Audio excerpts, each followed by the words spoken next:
నమస్తే, welcome to Telugu బావటి. ప్రస్తుతం మనతో పాటు ఉన్నారు బీఆర్ఎస్ ఫైర్ బ్రాండ్ రజనీ సాయిచంద్ గారు ఉన్నారు.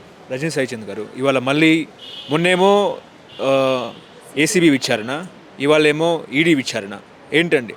సో ఈ రెండు విచారణలో బిఎల్ రెడ్డి అదేవిధంగా అరవింద్ కుమార్కు స్టేట్మెంట్ ప్రకారమే ఇవాళ కేటీఆర్ ప్రశ్నలు. ఏంటి పరిస్థితి? నిజంగా సాయంత్రంలో కేటీఆర్ అరెస్ట్ అయ్యే అవకాశం ఉందా? ఒకటండి, మొన్నటికి కూడా కేటీఆర్ అని ఒకటే చెప్పారు. ఒక 3 ప్రశ్నల్ని 30 ప్రశ్నలుగా మళ్ళీ తిప్పి తిప్పి అడుగుతున్నారని చెప్పారు. నేను ఒకటే సమాధానం అని చెప్పాను. 55 కోట్లకు సంబంధించిన ట్రాన్సాక్షన్ జరిగింది. అది జరిగిందన్న సంగతి ఆ కంపెనీ కూడా ఒప్పుకుంది.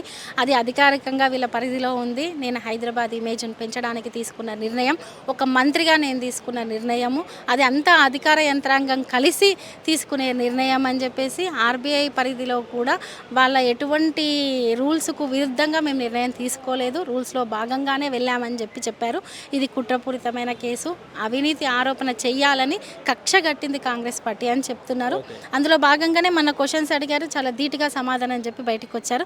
ఈరోజు కూడా ఈడీ విచారణ జరుగుతుంది. విచారణ తర్వాత ఏం జరుగుతుంది అనేది ముందే కాంగ్రెస్ శ్రేణులు వాళ్ళు ఇష్టం వచ్చినట్టు మాట్లాడుతున్నారు. మేము ఒకటే అంటున్నాం, చట్టపరంగా విచారణ చేస్తున్నప్పుడు అది కేసు చట్టం పరిధిలో ఉన్నప్పుడు మీరు ఎట్లా లీకులు ఇస్తారు?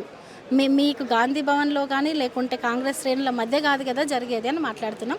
ఖచ్చితంగా ఇది అవినీతిని ఏదో ఒక రూపంలో కేటీఆర్ గారి మీద బురద జల్లే విధంగా చేసే కుట్రలో భాగమే. ఆ కుట్రను తిప్పికొట్టే ప్రయత్నం అయితే మేము చేస్తాము.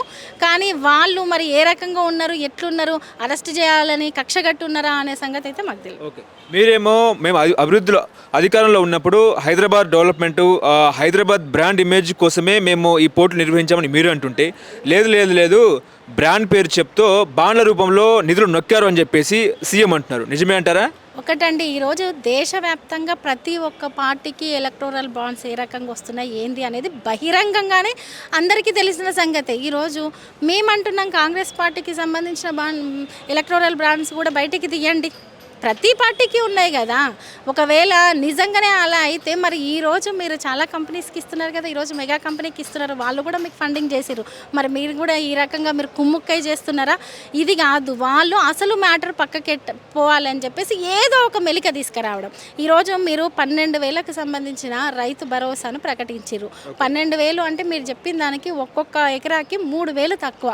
అంటే మళ్ళీ అదిగాక ఒక యాసంగికి రైతు భరోసా ఇవ్వనే లేదు. అంటే వీటన్నిటిని ఎక్కడైతే రైతులు క్వశ్చన్ చేస్తారో, ఈ ఒక్క రోజు అని కాదు, బిఫోర్ చూసుకున్నా, అంతకుముందు చూసుకున్నా, ప్రతి నెల చూసుకున్నా, మీ పాలనని ఏ రోజైతే క్వశ్చన్ చేయడానికి ప్రజలు ముందుకు వస్తారో ఆ రోజు ఏదో ఒక పెద్ద మెలికెబెట్టే ఒక ఇష్యూను మీరు ముందరికి తీసుకొస్తారు. అది కాదు తెలంగాణ ప్రజలకు కావాల్సింది. తెలంగాణ ప్రజలకు కావాల్సింది మంచి పరిపాలన. 10 సంవత్సరాలు మేము చేసినాం, మీ పరిపాలన గురించి ఎదురు చూసిరు మీరు ఏం చేస్తారో అని చెప్పి. సంవత్సర కాలంలోనే మీరు వైఫల్యం చెందిర్రు.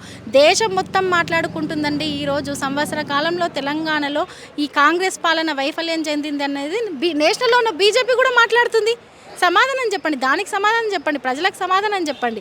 మా మీద కుట్ర చేసినంత మాత్రాన, మా మీద ఏదో ఒక రకంగా పార్టీ మీద అసత్య ప్రచారం చేసినంత మాత్రాన తెలంగాణ ప్రజలు మిమ్మల్ని నమ్ముతారు అనుకుంటే మాత్రం అది మీ భ్రమ అని చెప్తున్నాం. మీరేమో హైకోర్టులో క్వాష్ పిటిషన్ వేశారు, హైకోర్టు కొట్టేసింది, సుప్రీంకోర్టుకి వెళ్ళారు, నిన్న మీరు మళ్ళీ విత్డ్రా చేసుకున్నారు. అంటే బీఆర్ఎస్ శ్రేణులు నాయకత్వం కూడా సందిగ్ధలో ఉందంటారా? కేటీఆర్ నిర్ణయాలు వల్లనే ఈ రకమైన ఇబ్బంది ఎదుర్కొంటున్నారా? లేదండి, ఈరోజు కేటీఆర్ గారి నిర్ణయాల వల్ల కాదు అనేది, కేటీఆర్ గారు ఏ నిర్ణయం తీసుకున్నా అది ఒక ఐటీ మంత్రిగా పెట్టుబడులు రావడానికి, లేదు హైదరాబాద్ ఇమేజ్ను పెంచడానికి, రాష్ట్రం అభివృద్ధి చెందడానికి మాత్రమే నిర్ణయాలు తీసుకున్నారు తప్ప తన వ్యక్తిగతంగా లేదంటే కుటుంబానికో లేకుంటే స్వలాభం కోసం తీసుకున్న నిర్ణయాలు కాదు. ఇది ప్రతి ఒక్కరికి తెలుసు. ఈరోజు ఈ ఫార్ములా ఈ రేసుకు సంబంధించింది కూడా ఎంత రిస్క్ తీసుకున్నా, అంతకుముందు చంద్రబాబు నాయుడు గారు ట్రై చేశారు కదండి, సాధ్యం కాలేదు. దేశంలో ప్రతి రాష్ట్రానికి రావాలని, అంతెందుకు తమిళనాడు, ఎన్నో రాష్ట్రాలు ప్రయత్నం చేసినాయి. అయినప్పటికీ కూడా కేటీఆర్ గారు ఆయనకున్న ఇమేజ్తో కావచ్చు, ఆయనకున్న నాలెడ్జ్తో కావచ్చు, ఈ ఫార్ములా ఈ రేసును తీసుకురావడం, హైదరాబాద్కు పెట్టుబడులు తీసుకురావడం, అభివృద్ధి చేయడము, దీని అన్నిటినీ చూసి తట్టుకోలేకనే కాంగ్రెస్ ప్రభుత్వము ఈ రకమైన కుట్రపూరితంగా బలి చేస్తుంది. రేవంత్ రెడ్డి తెలంగాణ రాష్ట్రానికి ముఖ్యమంత్రి, మీరేమో సిల్లిగా తీసుకుంటున్నారు. లొట్టపీసు ముఖ్యమంత్రి అని చెప్తున్నారు, లొట్టపీసు సీఎం అని చెప్తున్నారు, లొట్టపీసు కేసు అని చెప్తున్నారు. ఏంటంటే ఇప్పటికీ కూడా మీరు రేవంత్ రెడ్డిని తెలంగాణ రాష్ట్ర ముఖ్యమంత్రిగా యాక్సెప్ట్ చేస్తలేరంటారా? మేము యాక్సెప్ట్ చేయకపోవడము చేయడము కాదండి. ముఖ్యమంత్రిలా రేవంత్ రెడ్డి గారి నిర్ణయాలు ఉంటలేవు, ముఖ్యమంత్రిలా రేవంత్ రెడ్డి గారి ప్రవర్తన ఉంటలేదు, ప్రజలు యాక్సెప్ట్ చేయట్లేదండి. ఈరోజు వెళ్ళండి మీరు, ఇదే మీడియా సాక్షిగా వెళ్ళడితే ముఖ్యమంత్రి ఎవరు అన్న సంగతి ప్రజలు మర్చిపోయారు. ఈరోజు ప్రజలు కేసీఆర్ గారే ముఖ్యమంత్రి అనుకుంటున్నారు. రేవంత్ రెడ్డి గారి పేరు ఒక్కరిని చెప్పమనండి. అనేక సందర్భాలు చూస్తున్నాం కదా, పేరు చెప్పనందుకు అరెస్ట్ చేస్తున్న సందర్భాలు కూడా చూస్తున్నాం. అదేదో కాకతీయంగా మర్చిపోవడం కాదు, ముఖ్యమంత్రి పేరు గుర్తుండే విధంగా.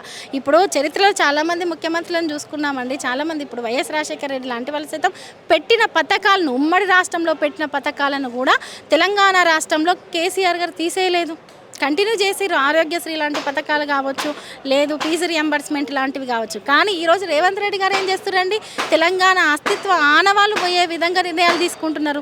కాబట్టి రేవంత్ రెడ్డి ముఖ్యమంత్రి అనే విధంగా పనిచేయట్లేదు అనే సంగతి, ముఖ్యమంత్రిగా ఆయన బ్రాండ్ వేసుకోవట్లేదన్న సంగతి తెలంగాణ ప్రజలకు తెలుసు. తెలంగాణ ప్రజలు మర్చిపోతున్నారు. మీరు వ్యక్తిని గౌరవించకపోయినా వ్యవస్థను గౌరవించాలి, చట్టాన్ని గౌరవించాలి, ముఖ్యంగా ముఖ్యమంత్రి కుర్చీని కూడా గౌరవించాలి.